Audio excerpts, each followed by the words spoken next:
Hey, deserving listeners. Today I'm going to talk about something I've talked about before, but I want to talk about again because I get these questions all the time, and I feel like some of you may have missed the last time I talked about it.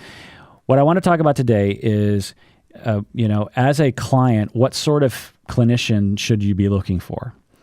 What are the differences? Doctorate, master's, social worker, marriage and family therapist.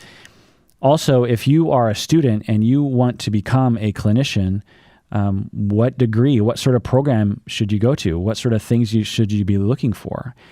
I get these questions all the time. I've done episodes on this at least a couple times, but it's maybe been a long time, and I feel like I want to get into it again. And someone recently asked me about it, so I thought I would talk about it.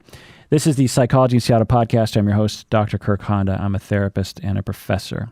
All right, so let's get into it. But first, let me say that this episode is only for patrons of the podcast. So if you want to hear this full episode, you have to become a patron by going to patreon.com and becoming a patron of the podcast. When you become a patron, you get access to this full episode as well as hundreds of other patron-exclusive episodes. So go to patreon.com and become a patron of the podcast now. Do it.